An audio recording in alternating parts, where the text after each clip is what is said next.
সুন্নত অনুযায়ী খানা খাওয়ার সময় পেটের এক ভাগ খালি থাকতে বলা হয়েছে, কিন্তু অনেকেই পুরো পেট ভরে একেবারে তৃপ্তি মিটিয়ে খাবার খেয়ে থাকে। এইভাবে খানা খাওয়া যাবে কিনা? উদরপূর্ণ করে খাওয়া এটা মানুষের স্বাস্থ্যের জন্য অনেক বেশি ক্ষতিকর। অল্প করে খাওয়া এর ভিতরে মানুষের জন্য কল্যাণ নিহিত আছে। আসসালামু আলাইকুম ওয়া রাহমাতুল্লাহি ওয়া বারাকাতুহু। প্রিয় দর্শক, পেট ভরে আমরা অনেকেই খেয়ে থাকি, আমরা পেট ভরে অনেকেই ভাত খেয়ে থাকি এবং অন্যান্য খাবার আমরা খেয়ে থাকি। নবীজি সাল্লাল্লাহু আলাইহি ওয়াসাল্লাম কেন পেট ভরে খেতে নিষেধ করেছেন এবং পেট ভরে ভাত খেতে কেন নিষেধ করেছেন সে বিষয়ে আজকে আমরা জানবো ইনশাআল্লাহ। আজকে আমাদের বিশেষজ্ঞ প্যানেলে বাংলাদেশের বিজ্ঞ 4 জন আলেম রয়েছেন। এই 4 জন বিজ্ঞ আলেমের কাছ থেকে আমরা জানবো যে নবীজি সাল্লাল্লাহু আলাইহি ওয়াসাল্লাম কেন পেট ভরে খাবার খেতে নিষেধ করেছেন এবং পেট ভরে ভাত খেতে নবীজি কেন নিষেধ করেছেন সে বিষয়ে আজকে আমরা জানবো ইনশাআল্লাহ। আজকে আমাদের বিশেষজ্ঞ প্যানেলে যে সমস্ত আলেমরা রয়েছেন, 1 নাম্বার শেখ আব্দুল কাইয়ুম, 2 নাম্বার আল্লামা মামুনুল হক সাহেব, 3 নাম্বার মুফতি মুস্তাফিজ রহমানী, 4 নাম্বার জনপ্রিয় স্কলার শেখ আহমদুল্লাহ।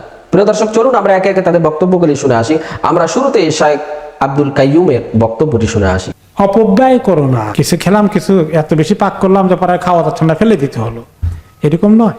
তিনি অপব্যয়কারীদেরকে অপছন্দ করেন, তাদেরকে ভালোবাসেন না। খাওয়ার ব্যাপারে লিমিট দিতে গিয়ে রাসূলুল্লাহ সাল্লাল্লাহু আলাইহি ওয়াসাল্লাম কি বললেন? মা মালা আদমিয়ুন বিআন শাররা মিন বাতন।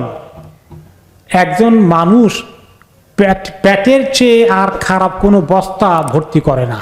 পেট ভর্তি করে খাওয়া মতো আর পৃথিবীতে আর কোনো খারাপ বস্তা পূরণ করে না, মানুষ ভর্তি করে না। তাহলে পেটের ভিতরে যে বস্তাটা আছে এটাকে একদম ভর্তি করে খাওয়া, তিনি বললেন সবচেয়ে খারাপ বস্তা। খারাপ কাজ তো রাসূলুল্লাহ সাল্লাল্লাহু আলাইহি ওয়াসাল্লাম বললেন। চিকিৎসা বিজ্ঞানে কি বলে? পেট ভর্তি করে একেবারে ঠেসে ঠেসে খাওয়া, এটা কি স্বাস্থ্যবিজ্ঞানের দৃষ্টিতে ভালো কাজ? মানুষের বেঁচে থাকার জন্যে কয়েক লোকমা খাবার খেলেই মানুষ বেঁচে থাকতে পারবে, অসুবিধা হবে না। পেট না ভরে কয়েক লোকমা যদি খায় তাহলে মানুষ বাঁচবে, তার স্বাস্থ্যের ক্ষতি হবে না। ষোলসুল্লি তাম, পেটের 3 ভাগের 1 ভাগ খাবার দিয়ে পূরণ করবে। ও ষোলসুল্লি শারাব, আর 3 ভাগের 1 ভাগ পানীয়র জন্য রাখবে, ড্রিঙ্ক, পানীয় যেটাই খায়, পানি সবগুলো মিলে।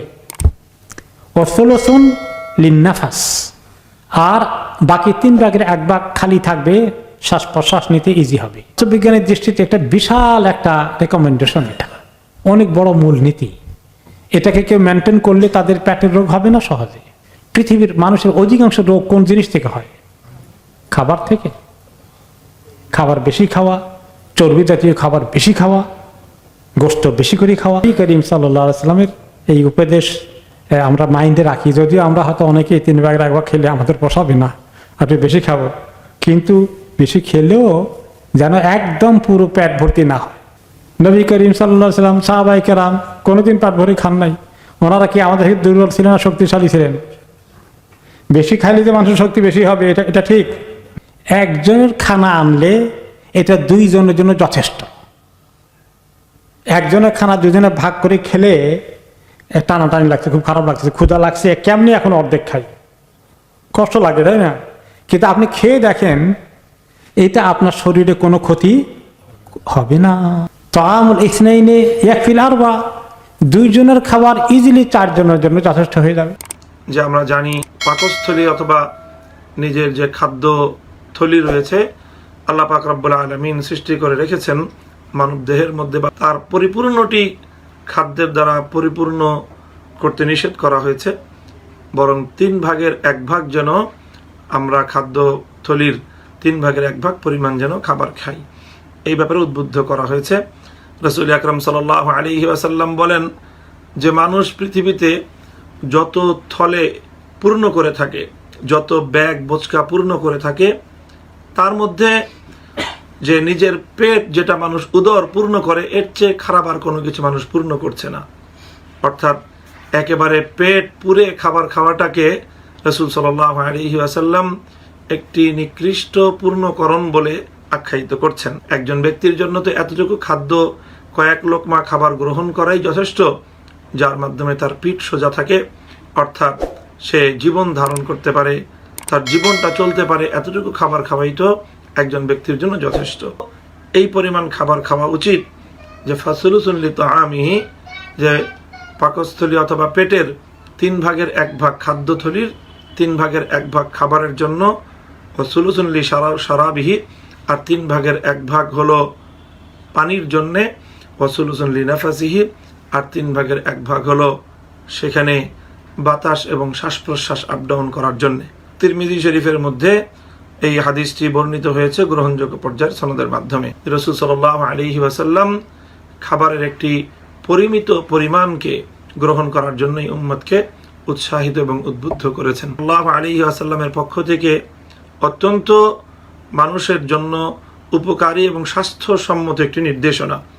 যদি রাসূল সাল্লাল্লাহু আলাইহি ওয়াসাল্লামের এই নির্দেশনাকে অনুসরণ করা হয়, তাহলে একজন মানুষের মানব দেহের সুস্থতার জন্য এর চেয়ে অধিকতর কল্যাণকারী এবং এর চেয়ে অধিকতর উপকারী আর দ্বিতীয় কোনো পরামর্শ হতে পারে না। সকল চিকিৎসাবিদগণ রাসূল সাল্লাল্লাহু আলাইহি ওয়াসাল্লামের এই আদর্শকে অনুসরণ করার জন্য মানব জাতিকে তারা উদ্বুদ্ধ করে থাকেন এবং তারা বলে থাকেন, যদি দুনিয়ার মানুষ রাসূল আকরাম সাল্লাল্লাহু আলাইহি ওয়াসাল্লামের এই নির্দেশনা অনুসরণ করে তারা খাদ্য গ্রহণ করে, তাহলে পৃথিবীর অধিকাংশ রোগ শোক থেকেই মানুষ মুক্তি পায়। পাকস্থলীর 1/3 পরিমাণ খাবার গ্রহণ করাটাই রাসূল সাল্লাল্লাহু আলাইহি ওয়াসাল্লামের পক্ষ থেকে নির্দেশিত। রাতের খাবার কখনো ত্যাগ করো না, যদিও তা 1 মুঠো খেজুরও হয়, কারণ রাতের আহার ত্যাগ মানুষকে বৃদ্ধ করে দেয়। এখন আপনি খাবেন কি, বস্তা ভরে না ঝোলা ভরে? আল্লাহ রাসূল কখনো বস্তা ভরে খাইতেন না। বিশেষ করে বর্তমান ডাক্তাররা, চিকিৎসা বিজ্ঞানও বলতেছে যে সকালবেলায় খাবারটা খাবেন বেশি, কারণ সকালবেলায় পেটটা খালি থাকে বেশি। এই সময় আপনার প্রচুর শক্তির প্রয়োজন, সারাদিন কাজ করতে হবে। দুপুরে এবং রাতে সীমিত খাবেন। দুপুরে মাঝারি মানের আমরা খাই, কারণ বেশি খাইলে তো আবার অফিসে কাম করা যায় না। দুপুরে মনে করেন 250-150 ঢালে, আর রাতের বেলায় কয়েক মন ঢালে। পেটটারে যদি বস্তা বানায় ফেলান ভাই, ঘুমটা আরামের হবে না। পেটটারে 3 ভাগে ভাগ করবেন। কয় ভাগ? 1 ভাগ পানি, 1 ভাগ খাবার, 1 ভাগ খালি রাখবেন। আপনার শরীরের জন্য এটা উপকারী হবে। আল্লাহর হাবিব সাল্লাল্লাহু আলাইহি ওয়াসাল্লাম তিনি কি করেছেন? নবীজি সাল্লাল্লাহু আলাইহি ওয়াসাল্লাম বিশেষ করে এশার আজানের আগে অনেক সময় খাবার খেয়ে ফেলতেন। একান্ত যদি ক্ষুধা না থাকতো, নবীজি এশার নামাজের পরে খাবারটা খাইতেন। পুরো উল্টো চিত্র গোটা পৃথিবীব্যাপী। আমরা সাধারণত খাবারটা গ্রহণ করি এশার নামাজের পরেও না, 11টা, 11:30 রাত্রে। এই জোলা বইরা বস্তা বইরা ঘুমাইতে যায়, ঘুম ঠিক মতো হয় না, শরীরে চর্বি জমে যায়, এরকম করা যাবে না। মানে এশার একামত দেওয়া হয় এবং রাতের খাবারও উপস্থিত হয়ে যায়, তাহলে তোমরা নামাজের আগে খাবারটা খায়া নাও, কারণ পেটে ক্ষুধা থাকলে নামাজে মনোযোগ আসবে না, ঠিক কিনা?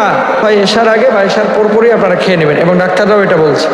অভুক্ত থাকবেন না, সীমিত খান এবং নিয়মিত খাবেন। আমার নবীজির এই সুন্নাহটা মানলে আপনারা সুস্বাস্থ্যের অধিকারী হতে পারবেন, শরীরের মধ্যে লাবণ্যতা আসবে, সৌন্দর্য বাড়বে ইনশাআল্লাহ তাআলা। কিন্তু উল্টা পাল্টা যদি করেন তাহলে ক্ষতি কি? রাতের খাবার আগে খেলে ওজন নিয়ন্ত্রণে থাকবে।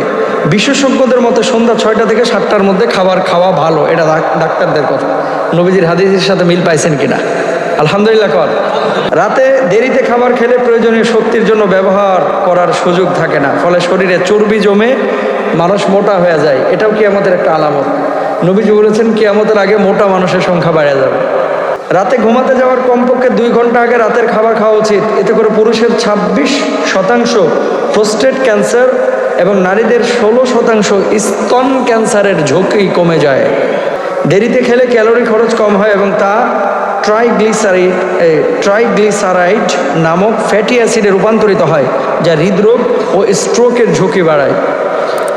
এই কাজগুলো করবেন না। অল্প করে খাওয়া, এর ভিতরে মানুষের জন্য কল্যাণ নিহিত আছে। সাল্লাল্লাহু আলাইহি সাল্লামের যে আদর্শ ছিল এক্ষেত্রে, তার যে বাণী ছিল, সেটি জানার কয়েক শতাব্দী পরে এসে আমরা হয়তো জানতে পেরেছি যে উদরপূর্ণ করে খাওয়াটা সঠিক নয়।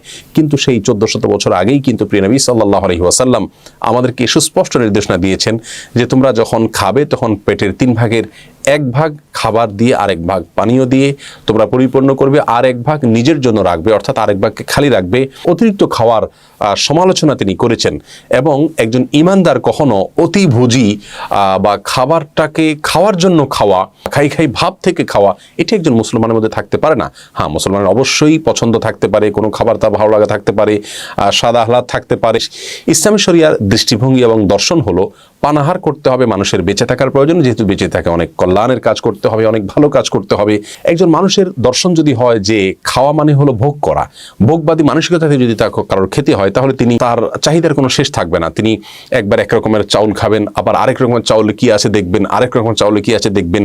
যে ব্যক্তি ভোগবাদী মানসিকতাতেই করবে, সে ব্যক্তির চাহিদা কখনো মিটবে না এবং সে একটার পর একটা পরিবর্তন করতে থাকবে এবং তার চাহিদার পরিধি আরো বাড়তেই থাকবে।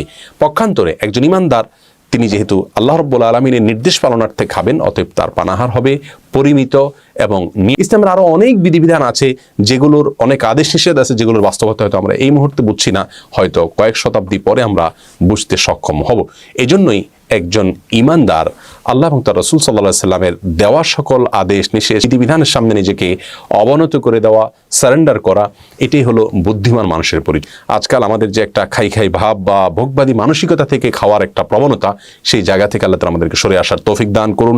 আমরা যেন সব ক্ষেত্রেই মুসলমানিত্বের পরিচয় দিতে পারি। বিশেষ করে পেটের 3 ভাগের 1 ভাগ খেয়ে 1 ভাগ পানীয় এবং আরেক ভাগ খালি রাখার যে সুন্নাহ নবী সাল্লাল্লাহু আলাইহি ওয়াসাল্লামের। প্রিয় দর্শক, এতক্ষণ আমরা শুনছিলাম বিজ্ঞ আলেমদের কাছ থেকে যে নবীজি সাল্লাল্লাহু আলাইহি ওয়াসাল্লাম কেন পেট ভরে খেতে এবং পেট ভরে ভাত খেতে কেন নিষেধ করেছিলেন, এবং পেট ভরে খানা খেলে এবং পেট ভরে ভাত খেলে মানুষের কোন সমস্যাগুলি হয়, সে বিষয়ে আমরা শুনছিলাম বিজ্ঞ আলেমদের কাছ থেকে। নবীজি সাল্লাল্লাহু আলাইহি ওয়াসাল্লাম খেতেন, পেটকে 3 ভাগে ভাগ করে নিতেন। 1 ভাগ খাদ্যের জন্য, আরেক ভাগ পানির জন্য, আরেক ভাগ খালি রাখতেন। এ নির্দেশ উম্মতকেও নবীজি সাল্লাল্লাহু আলাইহি ওয়াসাল্লাম জানিয়েছেন এবং বলেছেন যে তোমরা খানা খাওয়ার সময় এই নিয়মটি ফলো করে তোমরা খানা খাবে, তোমাদের অনেক রোগ ব্যাধি আল্লাহ তাআলা কমাইয়ে দিবেন। প্রিয় দর্শক, আমরা এই নিয়মগুলি ফলো করে আমরা যদি খেতে পারি, ইনশাআল্লাহ আমাদের খানার মধ্যে, আমাদের রুজির মধ্যে আল্লাহ তাআলা অবশ্যই বারাকা দান করবেন, বরকত দান করবেন। প্রিয় দর্শক, আমরা এখানে বিজ্ঞ 4 জন আলেমের কথাগুলি শুনলাম। এই 4 জন বিজ্ঞ আলেমের মধ্য থেকে যার কথাগুলি কোরআন হাদিসের দলিল ভিত্তিক মনে হবে, আমরা তার কথাটাই, তার মতটাই গ্রহণ করে নিব ইনশাআল্লাহ। প্রিয় দর্শক, সর্বোপরি আল্লাহ তাআলার কাছে দোয়া করি, আল্লাহ তাআলা আমাদের সবাইকে যেন আল্লাহর নিয়ম অনুযায়ী, রাসূলের সুন্নাত অনুযায়ী আমরা যেন খানা খেতে পারি, সে তৌফিক যেন আল্লাহ তাআলা আমাদেরকে দান করেন। আল্লাহ তাআলা আমাদের সবাইকে যেন কোরআন ও সুন্নাহর সঠিক পথে আমাদেরকে যেন পরিচালিত করেন। প্রিয় দর্শক, আমরা একেবারে ভিডিও শেষ পর্যন্ত চলে এসেছি। আমি মিনারুল ইসলাম আজকের মতো এখানেই বিদায় নিচ্ছি। দেখা হবে অন্য কোনো ভিডিওতে। সে পর্যন্ত সকলে ভালো থাকবেন, সুস্থ থাকবেন। আসসালামু আলাইকুম ওয়া রাহমাতুল্লাহি ওয়া বারাকাতুহু।